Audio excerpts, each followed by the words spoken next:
अब हमें ये पता चल गया है कि ट्रांजिस्टर फेथफुल एम्प्लीफिकेशन किस तरीके से देता है। ठीक है, अब हम इसको टॉपिक को अपने मेन पॉइंट पर फोकस करते हैं कि ट्रांजिस्टर बायसिंग क्या होती है। ठीक है, बायसिंग को समझने के लिए चीज़ें ज़रूरी हैं, समझनी पता होनी चाहिए। अब हमें इनका आइडिया हो चुका है, लोड लाइन क्या है, क्यू पॉइंट क्या है, सैचुरेशन, एक्टिव रीजन, ये सारी चीज़ें। अब हम बात करते हैं बायसिंग की। ठीक है, तो सबसे पहले कई बार यही पूछ लिया जाता है, what is the need of biasing. Need of biasing of transistor.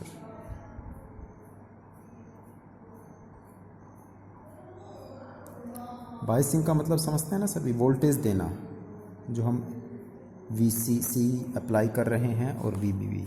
ठीक है, AC नहीं, DC वोल्टेज।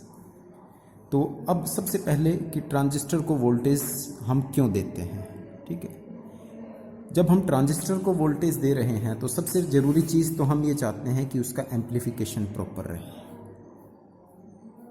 ठीक है, और जब ये प्रॉपर होगा, कब हो सकता है प्रॉपर, हमने यहाँ पर ये पढ़ लिया है। ठीक है, सफिशिएंट कलेक्टर करंट होना चाहिए, उसमें मिनिमम एमिटर बेस वोल्टेज होनी चाहिए, मिनिमम VCE होनी चाहिए, और ये सारी की सारी वैल्यूज़ हम कहाँ से देते हैं, वोल्टेज से ही अप्लाई करते हैं। ठीक है, for a transistor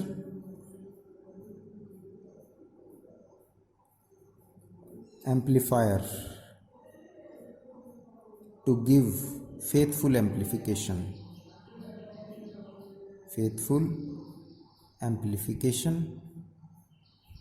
it must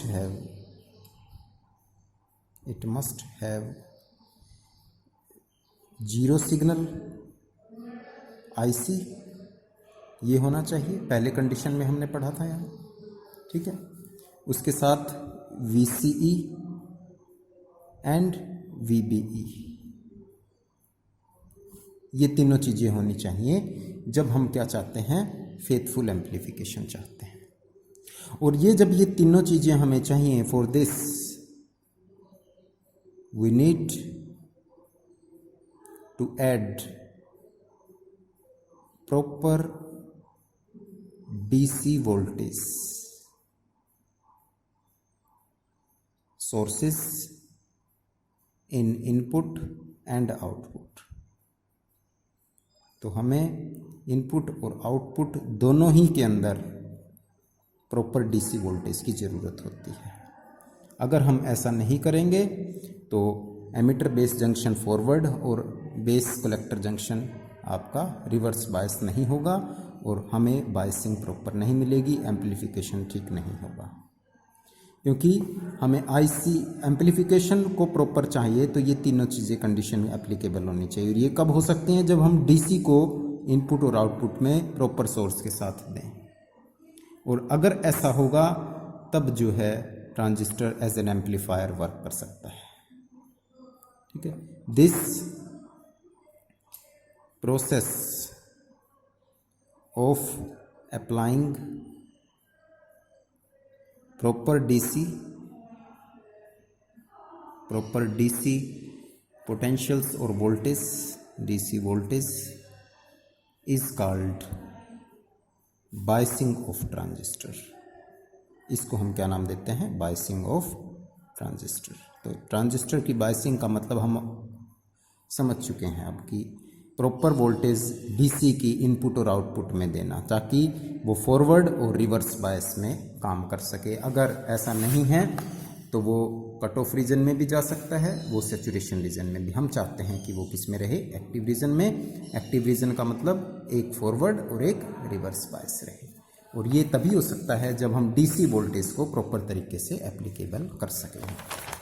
ठीक है, ये तो बात हुई इसकी नीड ऑफ बायसिंग की। हमने बायसिंग दे दी, अब किस तरीके से, अब इस बायस को स्टेबल भी करना है। ठीक है, इस बायसिंग को स्टेबल भी करना है हमें। Need of stable biasing, need of bias stabilization.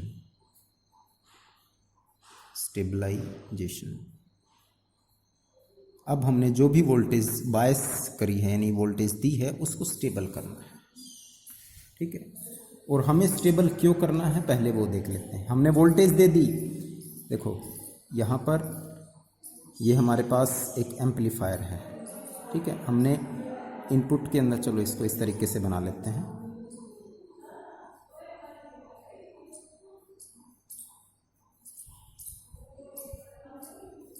ठीक है। ये NPN हम यूज़ कर रहे हैं, तो NPN, इसको यहाँ पॉजिटिव नेगेटिव और इस तरीके से ये हमने वोल्टेज यहाँ दे दी और एक रेजिस्टेंस लगा करके पॉजिटिव नेगेटिव ये दे दी, ठीक है। तो ये हमारी हो गई एमीटर बेस वोल्टेज और ये हमारी हो गई VCC वोल्टेज। तो हमने अब अप्लाई कर दी। अब हम चाहते हैं इसको स्टेबल करना चाहते हैं।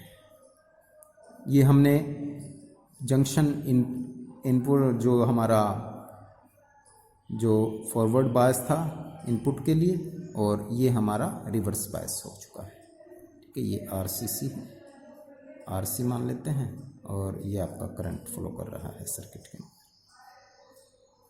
IE IB and that is IC।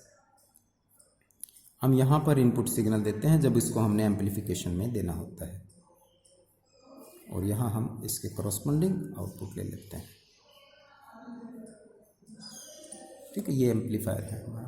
अब हम इसको स्टेबल करना चाहते, बायसिंग दे दी हमने, बायसिंग दे दी मतलब ये वोल्टेज अप्लाई कर दी है, एक जंक्शन फॉरवर्ड बायस, दूसरा जंक्शन रिवर्स बायस। अब इसको स्टेबल करना है। स्टेबल क्यों करना है पहले तो वो देखना है, नीड ऑफ स्टेबलाइजेशन, ठीक है। हम इसको स्टेबल इसलिए करना चाहते हैं क्योंकि जो IC है हमारा and VCE are changes due to variation of temperature and replacement of transistor in the circuit। ये दो चीज़ें बहुत इंपॉर्टेंट हैं कि अगर हम इस ट्रांजिस्टर को उठा करके दूसरा ट्रांजिस्टर ऐसा ही लगा दे बेशक, तो IC और VC दोनों चेंज हो जाते हैं हमारे, या टेम्परेचर अगर चेंज हो जाता है सर्किट का, यानी रूम टेम्परेचर 25 डिग्री से 40 डिग्री हो गया, तो भी इसका कलेक्टर करंट और इसमें चेंज आना शुरू हो जाता है। और हम चाहते हैं कि ये चेंज ना आए, और ये चेंज IC और VC में ना आए, इसीलिए हमें जो भी वोल्टेज अप्लाई करी है उसको स्टेबल करना होता है। हमें ये चेंज दो तरीके से आते हैं, या तो टेम्परेचर की वजह से, या ट्रांजिस्टर को रिप्लेस कर दिया जाए उसकी वजह से, ठीक है। अगर ट्रांजिस्टर रिप्लेस हो रहा है तो भी IC चेंज होगा, अगर टेम्परेचर बढ़ रहा है तो भी IC चेंज होता है। और हम चाहते हैं कि ये दोनों ही चीज़ें अगर चेंज हो तो भी IC ना चेंज हो, इसके लिए हमें स्टेबलाइजेशन की ज़रूरत होती है, ठीक है। और जब हमें IC को स्टेबल करना होता है तो वही प्रोसेस आपका बायसिंग ऑफ स्टेबलाइजेशन है। The process of making. अच्छा, एक चीज़ और, अब आप ये कहेंगे कि अगर हमने टेम्परेचर चेंज हो गया तो IC चेंज हो गया, कोई बात नहीं, ट्रांजिस्टर चेंज हो गया तो IC चेंज हो गया, उससे कोई बात नहीं, लेकिन उससे फ़र्क पड़ता है। फ़र्क क्यों पड़ता है इसको समझने के लिए एक बार यहाँ चलते हैं, DC लोड लाइन। अब DC लोड लाइन के लिए क्यू पॉइंट यहाँ पर है, ठीक है, बीच में एक्टिव रीजन में है। अगर कलेक्टर करंट चेंज होता है, कलेक्टर करंट यहाँ पर मैक्सिमम हो गया, अब ध्यान से देखना, कलेक्टर करंट अगर यहाँ पर मैक्सिमम हो गया तो लोड लाइन चेंज हो सकती है, और उसका क्यू पॉइंट भी शिफ्ट हो सकता है एक तरीके से, ठीक है। चलो लोड लाइन ना भी चेंज हो तो कलेक्टर करंट के चेंज होने से ये जो क्यू पॉइंट है ये ऊपर भी जा सकता है, ये क्यू पॉइंट नीचे भी शिफ्ट हो सकता है। और अगर क्यू पॉइंट ऊपर या नीचे शिफ्ट हो गया तो या तो वो कट ऑफ रीजन के नज़दीक चला जाएगा, या तो फिर वो सैचुरेशन रीजन में चला जा सकता है। और अगर ऐसा हो गया तो हम एक्टिव रीजन में नहीं रहेंगे, या उसका एक पोर्शन आउटपुट का किस में जा सकता है, सैचुरेशन में, एक एक्टिव में रह सकता है, या एक उसका एक्टिव में रह सकता है, दूसरा सैचुरेशन में जा सकता है। तो इस वजह से ये चीज़ हमें नहीं मिलेगी जो इसमें जा रही है, और जो प्रॉपर आउटपुट हमें मिलनी चाहिए वो हमें नहीं मिलेगी अगर क्यू पॉइंट शिफ्ट हो रहा है तो। क्यू पॉइंट अगर मिड में है एक्टिव रीजन के तो वो सबसे बेस्ट होता है। अगर वो शिफ्ट हो रहा है, कैसे शिफ्ट हो रहा है, क्योंकि आईसी चेंज हो सकता है या वीसी चेंज हो सकता है, दोनों चीज़ों के चेंज होने से ये चीज़ हो सकता है और हम नहीं चाहते ये चीज़ चेंज हो, क्योंकि ये चीज़ें टेम्परेचर और ट्रांजिस्टर के बदलने से बदलती हैं। तो हम इनको स्टेबल करना चाहते हैं। The process of making the operating point और Q point independent of variation of temperature and transistor replacement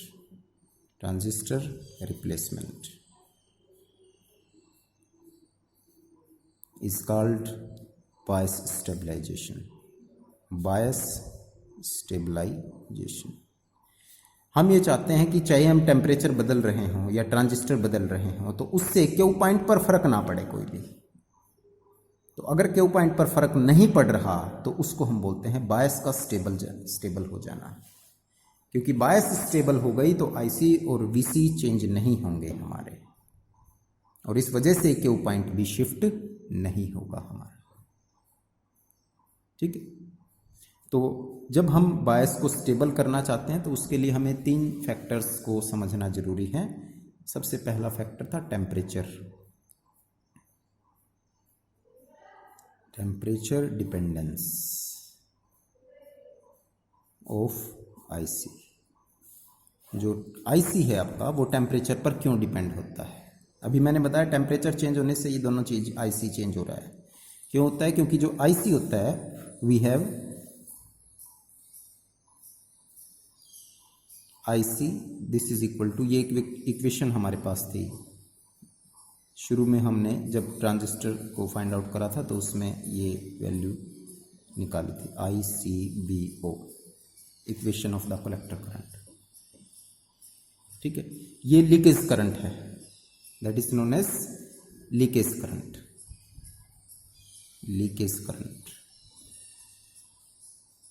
and it is found that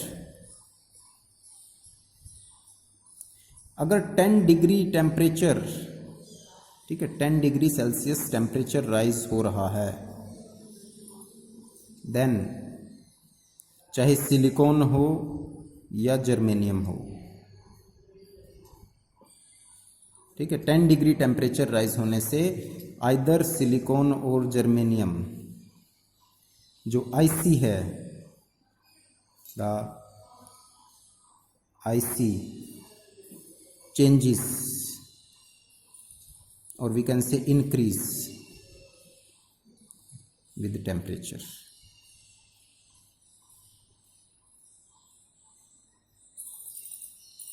ठीक है, और ये जो 10 डिग्री टेम्परेचर था ये आईसी के चेंज होने से क्यों चेंज हुआ? क्योंकि ये लीकेज करंट डबल हो जाता है। इट इज फाउंड कि 10 डिग्री अगर टेम्परेचर राइज होता है ICBO बिकम्स डबल, ये डबल हो जाता है, और अगर ये डबल हो गया तो अपने आप आईसी इस पर डिपेंडेंट है तो ये भी क्या हो जाएगा? बढ़ जाएगा। ठीक है, दूसरी चीज थर्मल रन अवे। ये क्या चीज होता है thermal runaway? Collector current heat produce करेगा। ठीक है, आईसी प्रोड्यूसेस हीट, और हीट की वजह से due to this temperature increases.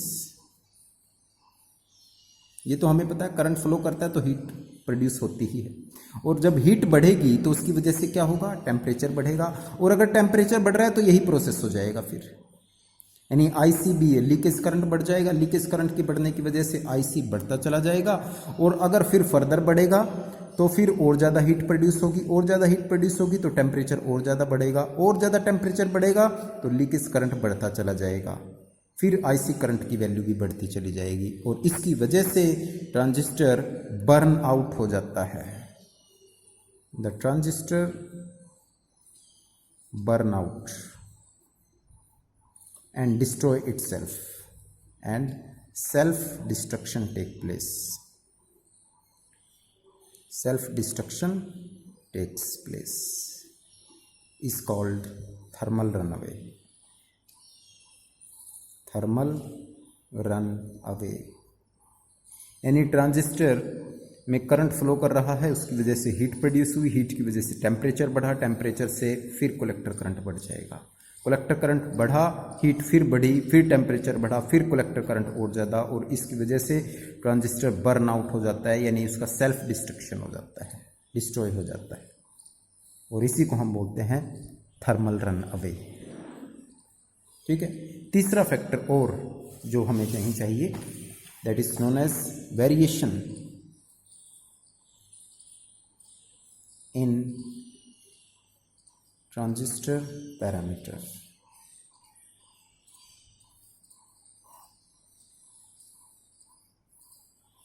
ठीक है, चाहे हम कितने ही एडवांस टेक्नोलॉजी की बात कर लें, अगर हम दो transistor, if we have two same transistor, दोनों एक जैसे ट्रांजिस्टर हैं, but they have widely different because of value of beta। हमने एक ही फैक्ट्री के अंदर एक ही मशीन से दो ट्रांजिस्टर बना दिए हमने, एक जैसे बिल्कुल सेम, लेकिन जब हम एक को हटाकर दूसरा लगाते हैं तो उसका जो बीटा फैक्टर है वो चेंज होता ही होता है, और जब ऐसी चीज़ चेंज हो जाती हैं तो बीटा का सीधा मतलब है I C, this is equal to beta I B, ये होता है हमारे पास। ठीक है, आई सी की वैल्यू क्या होती है, that is beta I B, ये होता है हमारा। और अगर बीटा चेंज हो गया तो कलेक्टर करंट फिर से दोबारा से क्या होगा, चेंज हो जाएगा। तो कहने का मतलब ये है कि अगर हम एक ट्रांजिस्टर को दूसरे ट्रांजिस्टर से रिप्लेस कर दें तो बीटा फैक्टर यानी कि ट्रांजिस्टर के पैरामीटर्स चेंज होते ही होते हैं, और अगर बीटा पैरामीटर चेंज होगा तो कलेक्टर करंट फिर से चेंज हो जाएगा, और अगर कलेक्टर करंट चेंज हो रहा है तो this is not should be done for faithful amplification. ठीक है, तो दो ही फैक्टर हो गए, टेम्परेचर का जो पहले केसेस में हमने पढ़ा, और दूसरा ट्रांजिस्टर रिप्लेसमेंट का, ट्रांजिस्टर रिप्लेसमेंट। दोनों ही चीज़ें प्रोड्यूस करती हैं shifting of operating point, shifting of operating point.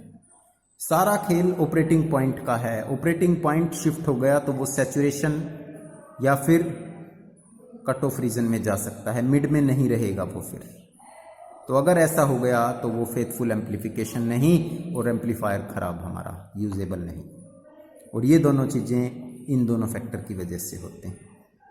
इसीलिए हमें बायसिंग को स्टेबल करने की ज़रूरत है। Therefore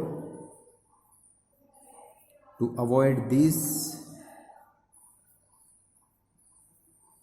factors we need to stable biasing, और we can say bias stabilization.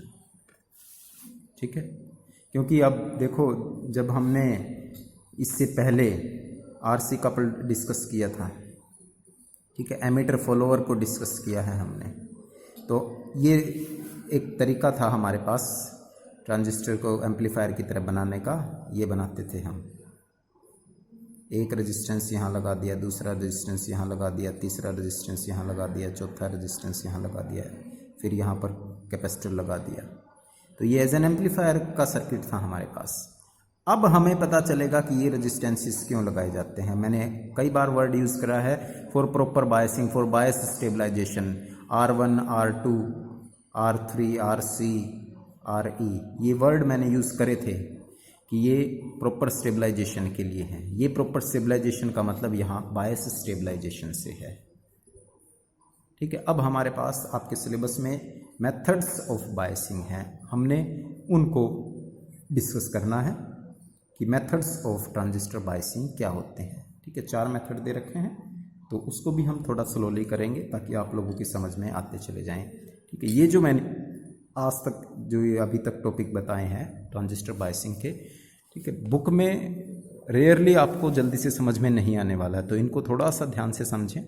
ठीक है, और कोशिश करें इनको अपने नोट्स की फॉर्मेशन में बनाने की।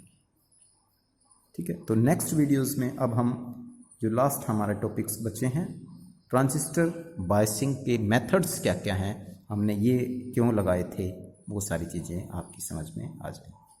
ठीक है, तो आज के लिए इतना ही। Thank you.